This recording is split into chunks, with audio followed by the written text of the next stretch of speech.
So I just want to start sharing live what's happening in between these major events and just capture the insights. So yesterday was a really big day. Basically, I've been watching this show called Original OA. It's a Netflix series. It's someone who's recommended to me. And it really crystallized some of the things that I was cogitating and thinking about, reflecting, contemplating. But essentially, where it netted, the net of it until yesterday morning was essentially that the earth is in a place where they're trying to these celestial beings are trying to accelerate the path to enlightenment because, they're trying to help people prepare for major shifts on the planet to get us kind of to a golden age. So 2027 is what I've heard is the prophecy of when there's going to be mass shifts happening within humanity. And so I think all things that are happening are in preparation for that and help as many people as possible before that. And what I think my purpose is, essentially, as a life coach and guide, is to help people find the OG of life coach and guides, which is your higher self, your best self, or whatever, consciousness, divine, whatever you want to call it. And so essentially, what I'm being led to is to first find my own higher self and then the path to enlightenment. And along the way, I'm discovering all these things, like how to, improve my health and wellness, how to make better, deeper connections with myself and others, et cetera, et cetera. So all those things I'm being shown, and I'll share that over time. But essentially, I'm being also then guided to how to help other people connect to their higher self. So find the API, if you want to use it in computer science language, find the API to connect with your higher self, to help accelerate the path to enlightenment, because there's an urgency happening right now on the planet. And so I've identified and downloaded 3 ways to do that, to do that on your own with support from a collective self that's generated through AI, a chatbot.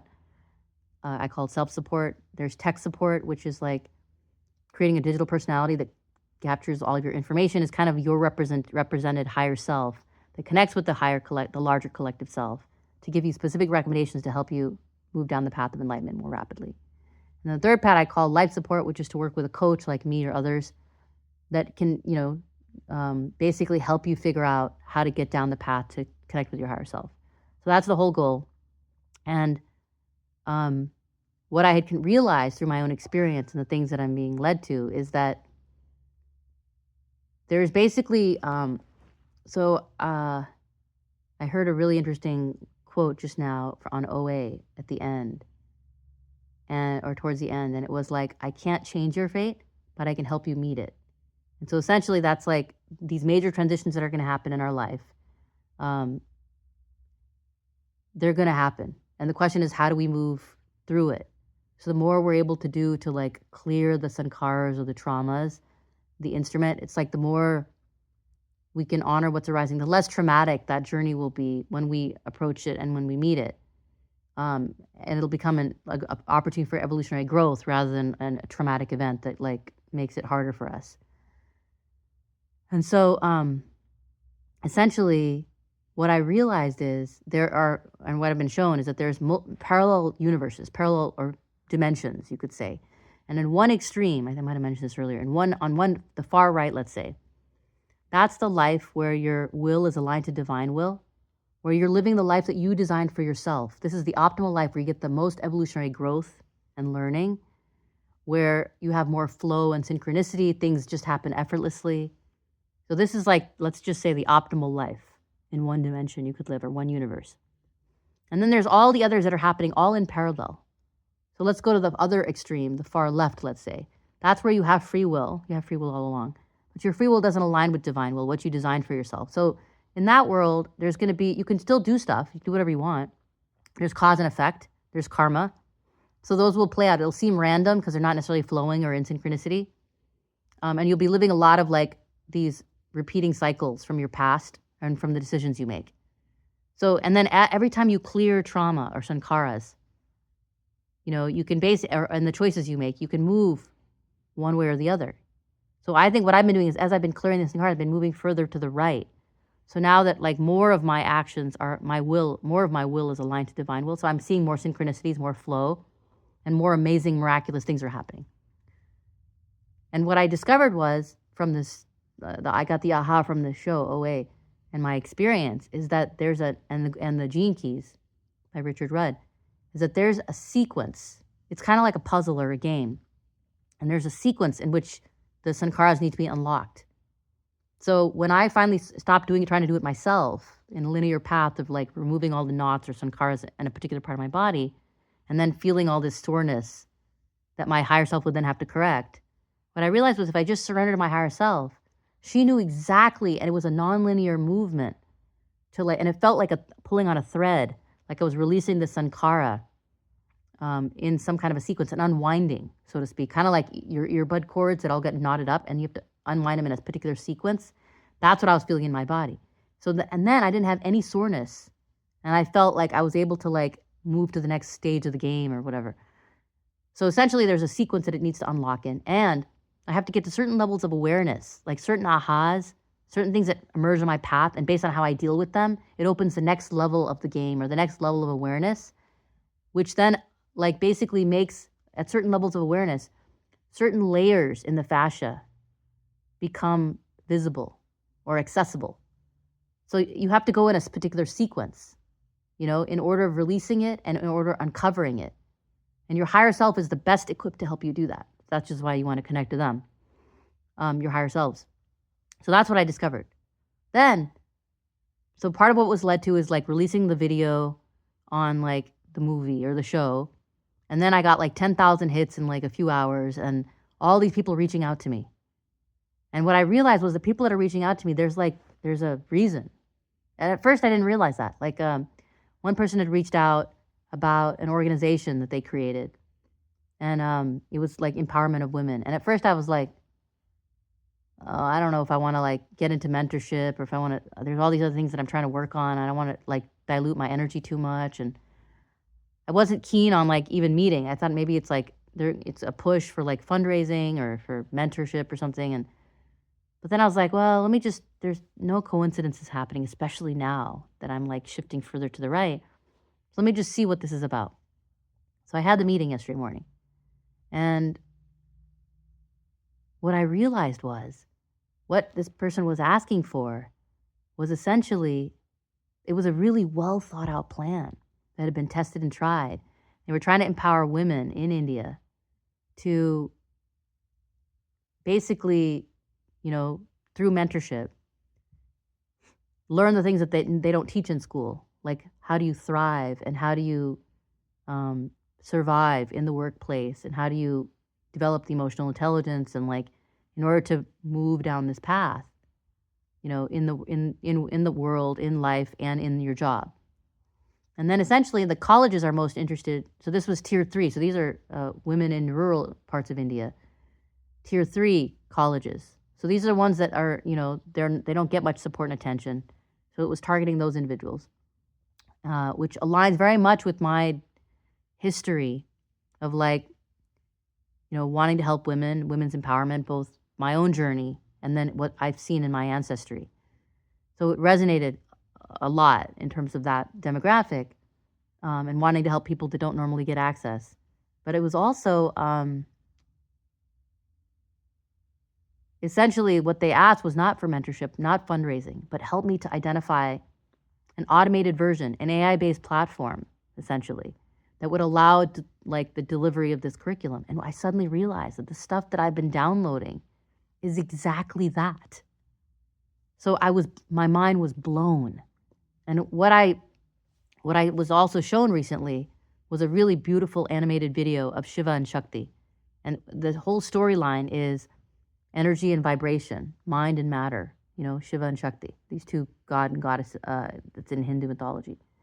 And the story is that, consciousness wanted to like learn more about itself or experience itself. So it split itself in two, mind and matter, or energy and vibration. And this was Shiva and Shakti. And then Shakti was like the creation of the earth or whatever, like matter. And she was separated from Shiva, where this consciousness split into two, male and masculine and feminine, or however you want to think of it. And then essentially she came into human form and she lost her memory. And she then basically, it's a whole story about how she starts having these visions of like she sees this like saint or this guy who's meditating in the mountains. She just keeps seeing this vision, and she has this longing to go find that person.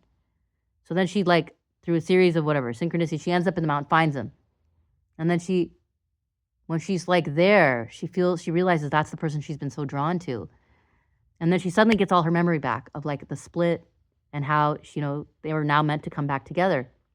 But what she realized was when he wakes up, I want him to see my real true self, not my human self. So she then starts meditating herself. She gets to enlightenment. She becomes her higher self, Shakti. And then she basically, he wakes up because the energy is so powerful. And then it's like, they come together and it's unity, divine masculine, divine feminine, unity consciousness. And that's what I believe is happening on the planet. The divine feminine is rising, Mother Earth. Her frequency and her energy is rising. And so any lower forms of energy are basically starting to crumble. Systems, structures, people, they're all starting to crumble. Trauma is coming to the surface. Low forms of energy, low vibration energies are coming to the surface to either be transmuted and transformed, or that individual will have to leave the planet. That structure or that person can't survive in a high frequency environment. So while the divine feminine is rising, women, patriarchal structures that are not divine masculine, that are masculine but not divine masculine, are crumbling. Any oppressive, suppressive kinds of structures are crumbling, and women are rising. And so women's empowerment and women starting to step into their power, what's going to happen is as women tune into their divine feminine and become, their higher selves, then that's going to inspire men who are not there yet to acknowledge and accept the feminine within them. We all have masculine and feminine within us. In fact, my energy has been mostly masculine my whole life. It's been like about doing, extrinsic effort on the outside. And only recently did I start tuning inwards and becoming receptive and surrendering. And that's like a more feminine characteristic. And so the divine masculine and feminine is both rising for unity consciousness, essentially, within each of us and collectively. So the reason that this was also so resonant to me is that I believe women need to first find their divine feminine. And I'm coincidentally writing a paper for Frontiers of Psychology about why I was asked to write a paper in a collective group of articles papers around why women seem to have more intuition than men. And so essentially it's like my feeling is that women are going to rise to their divine feminine. They're going to inspire the divine feminine within men so they can become divine masculine. And then the two will come together for unity consciousness on the planet. So that was another reason this was so powerful to me, this person coming to me about empowering women through the platform I've created that's already been downloaded to me. So it was just this incredible experience. And then what I'm starting to see also, all happened yesterday, were people that are tuning into courses on intuition, who teach courses on intuition, all these different ways. So basically starting to benchmark. And what I realized was the API to your higher self, connecting to your higher self, that's intuition. That's also flow. So I've been led to I read this book, Stealing Fire, years ago. And I was, again, this morning, was inspired to go back and look at my notes for it. And all the things that I've seen, like the theta state, getting like the Silva method, Dolores Cannon, like Jeffrey Martin, the Finders program, and like figuring out the meditation that allows you to get, to that theta state more rapidly. This is all the same thing. It's that theta state that mystics, that they talk about the book, mystics, psychonauts, and peak performance athletes are all chasing the same thing. It's flow. And they go through the neurobiology of flow, and it's theta and gamma together. Gamma is the highest frequency brain waves. Theta is one of the lower frequencies, but it's the dream state, the healing state. Einstein and Tesla would use that state to get ahas or insights or discoveries. And what they would even do is they would sometimes hold a steel ball in their hand, fall asleep, and the ball would fall. It would wake them up, and then they would write down their insights, and they would do it again, and they would do it again. And when I was in Vipassana, I was getting woken up multiple times in the night because I was getting all these downloads and insights and doing deep healing in that deep theta state. So I think that's why it's so relevant. It's flow. It's where intuition is accessed, and they even talk about that in Stealing Fire. So essentially then, what I think is going to start happening, another person reached out to me and said, who I'm meeting on Monday, who said that they have developed an education curriculum to prevent people from developing long-term psychiatric or mental illness, essentially. And then I had another person reach out to me to show me programs that they're taking about courses for intuition for like Hollywood celebrities. So all these things are like similar messages are coming to me. I'm seeing the pattern. So I think the next part of my journey is going to be all about figuring out what's the API, what's the base common things to everybody, and then how do we help make it specific to each person, because everyone has a different need at their point in the journey that they're at. So it's not a one size fits all. So how do we figure out that interface in order to develop a universal platform to help people move down the path of enlightenment? So I think I'm going to leave it there and see what emerges. Talk to you soon.